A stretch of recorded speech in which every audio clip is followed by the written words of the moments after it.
Siapa ya kan dia? Orangnya bilang saya. Assalamualaikum. Waalaikumsalam. Nah, terus orang ini melihat orang yang ada di dalam tenda tersebut. Dia cari-cari barangkali ada yang lain, istrinya atau anaknya atau cucunya atau keluarganya. Tapi tidak ada, dia sendirian. Terus dilihat-lihat, tendanya yang biasa saja, rumahnya biasa saja, hidupnya. Semakin kaget beliau karena ternyata orang itu buta. Nah, orang itu buta ternyata. Belum berhenti kekagetannya, kaget yang berikut, ternyata orang itu tidak punya tangan, jadi disabilitas. Akhirnya dia berpikir, Pak, Bapak ini dari tadi bilang segala puji bagi Allah yang telah melebihkan diriku di atas orang-orang beriman lainnya.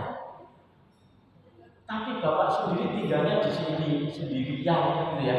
Tidak apa-apa, tidak ada apa-apa maksudnya. Keluarganya tidak ada, Bapak mohon maaf tidak bisa melihat, disabilitas, penyandang disabilitas. Terus apa yang Bapak rasa lebih? Yang rasa lebih itu apa? Jawabannya apa ya? Nah, ternyata beliau katakan saya harus bersyukur. Atas apa?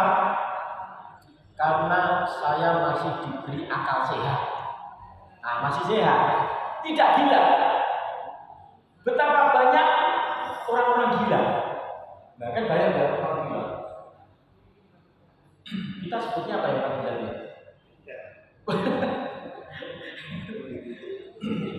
Nangani orang gila itu tidak mudah, Pak. Dinas sosial itu sulit. Bahkan pada titik tertentu ada dinas-dinas sosial di kota nggak tahu di mana, jauh ya pokoknya ya, jauh. Itu kalau siang dinas sosial ini garuk orang-orang gila di kota ini, baru setelah digaruk dimasukkan ruangan di sini, suruh makan, mandi, makan muka, sudah makan. Malamnya jam 12 nanti dinaikkan truk lagi, dikirim ke kota yang lain. Maka di kota lain tersebut pagi hari kan bingung.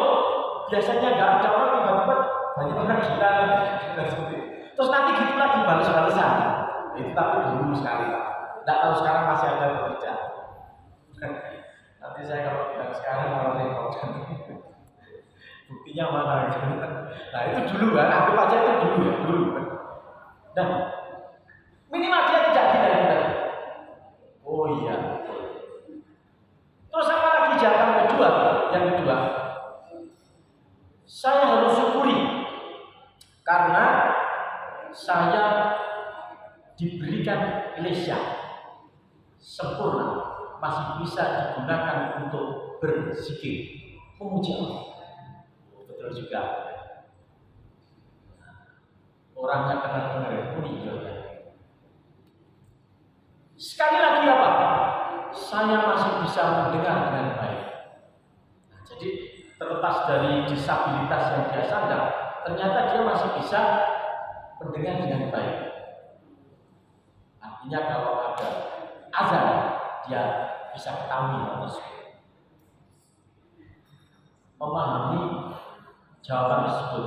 Orang ini akhirnya sadari bahwa itu adalah wujud syukur-syukur yang tadi dielaborasi Kiai Haji Miftahul Ahyar tadi. Jadi orang yang tidak bersyukur pada hal yang kecil, maka dia pada hakikatnya tidak bersyukur pada hal yang besar. Nah ini ketemu hal seperti itu. Akhirnya orang ini ganti minta tolong kepada orang tersebut. Jadi bapak yang buta tadi minta tolong.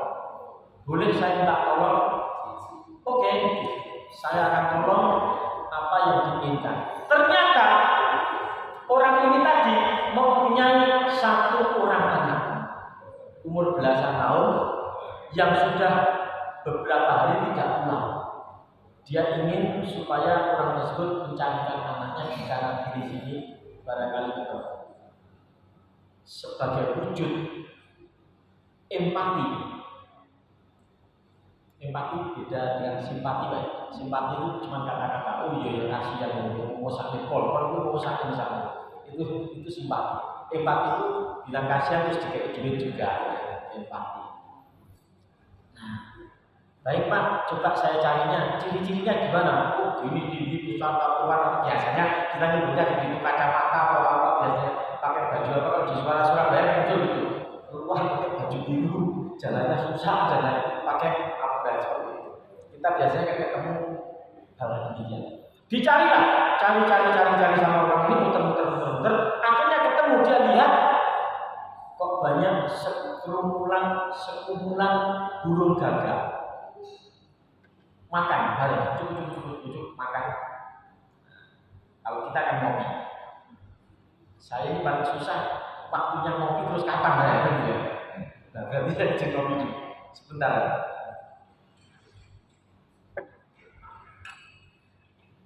Nah, jadi ternyata burung gagak itu didatangi. Betapa beliau terkaget-kaget, ternyata burung gagak yang ada di situ sedang makan rame-rame. Makan rame-rame apa? Mencapek-capek tubuh anak laki-laki yang berusia belasan tahun tersebut. Jadi kemungkinan dia ini karena di gurun pasir, dia tertangkap binatang buas, dimakan, diletak di situ, terus kemudian diserbu burung gagak, selesai. Biasanya kan itu. Akhirnya dia balik ke gubuk tadi untuk memberitahu bapak yang buta sama disabel tadi. Tapi dia maju mundur mau ngasih tahu. Gimana ya ngasih tahunya? Dia itu punya anak satu meninggal lagi, meninggal dimakan burung gagak. Maju mundur. Akhirnya dia punya cara untuk menyampaikan, kadang-kadang kita nggak sampai hati, nggak enak, kasihan nanti dia bereaksi berlebihan. Akhirnya dilakukan dengan pertanyaan, Pak, saya ingin bertanya kepada Bapak sebelum saya beritahu anak Bapak. Allah itu lebih cinta siapa? Allah itu lebih mencintai Bapak atau lebih mencintai Nabi Ayub? Karena sesama muslim kan tentu tahu kisahnya Nabi Ayub. Tentu Allah lebih cinta Nabi Ayub. Terus berpikir lagi dia. Menurut Bapak, kalau mau mati pasti kerja deh. Ditanya, Pak, siapa yang lebih besar pengorbanannya? Bapak atau Nabi Ayub? Sekali lagi beliau jawab, ya tentu saja Nabi Ayub. Nah, kalau Nabi Ayub pengorbanannya lebih besar, maka Bapak boleh berharap pahalanya lebih besar lagi sekarang. Mohon izin menyampaikan bahwa anak Bapak saya sudah temukan tapi meninggal, diaduk-aduk sama burung gagak, dibuat sama burung gagak. Beberapa riwayat mengatakan Bapak ini malah mengucapkan Alhamdulillah. Ini beberapa. Tapi ada yang bilang tidak. Kenapa Alhamdulillah? Alhamdulillah saya tidak menurunkan keturunan yang maksiat. Nah, jadi syukurnya itu. Jadi ada kemungkinan kan keturunannya nanti adalah orang yang maksiat, seperti itu. Tapi beberapa riwayat yang lain tidak. Akhirnya diberi kabar seperti itu, yang terjadi beliau menangis. Nah, wajar bagi seorang tua yang ditinggal oleh anaknya. Beliau menangis. Setelah menangis, beberapa saat kemudian ternyata beliau harus meninggal dunia. Nah, jadi seperti itu. Tapi belum selesai, itu masih panjang ini ceritanya. Masih Sebab saya jadi ingat tadi lupa ingat, sekarang ingat sedikit juga. Nah, itu meninggal. Setelah meninggal dia bingung.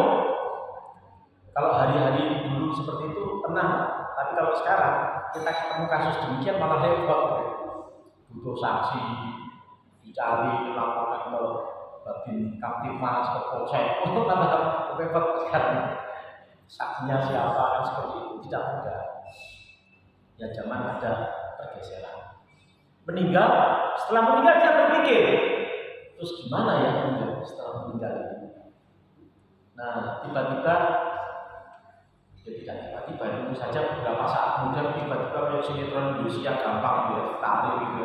Tiba-tiba setelah dihina-hina akhirnya kaya. Enggak. Setelah dihina itu biasanya tambah babak belur. Nah, jadi setelah itu ternyata ada segerombolan orang, sepasukan atau segerombolan duduk. Saya tidak tahu naik juga atau naik apa. Tidak ada kisahnya. Nah, duduk situ akhirnya orang bilang, sejawat saudaraku semua yang dikasih Allah dan lain-lain, gitu, dengan kata pengantar saja. Ini ada orang meninggal. Maukah membantu saya untuk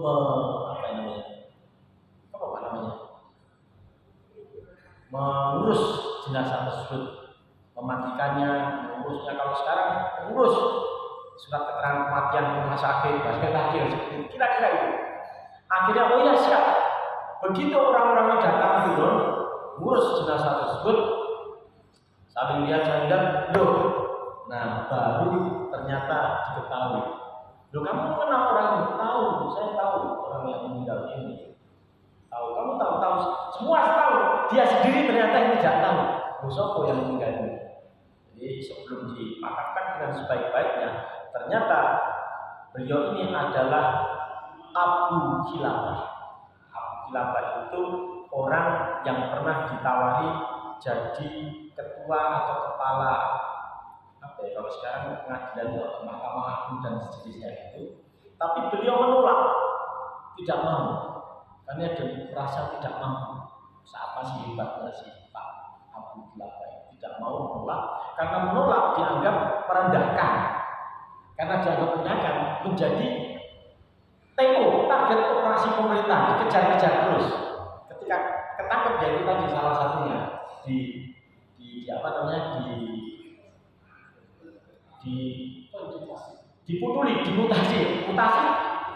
Oh, amputasi kan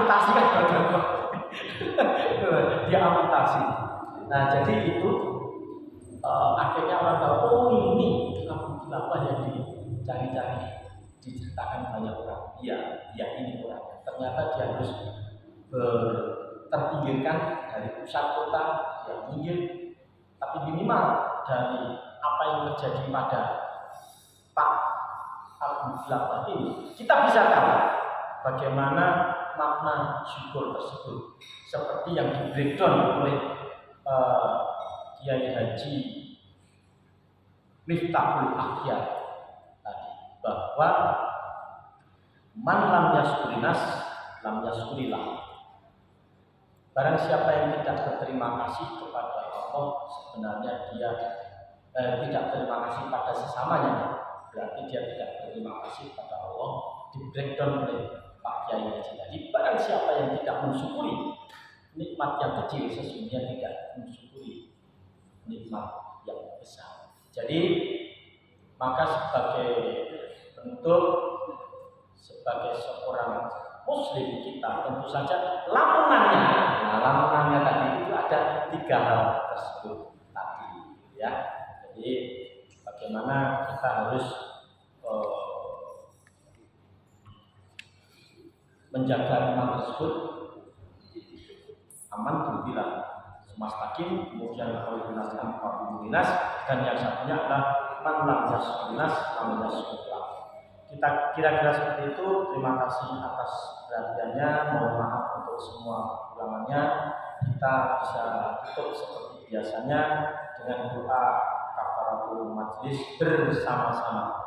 Subhanakallahumma wa bihamdika asyhadu an la ilaha illa anta astaghfiruka wa atubu ilaik. Wasta'inu bis-sabri was-shalah innallaha ma'as-sabirin. Assalamualaikum warahmatullahi wabarakatuh. Waalaikumsalam.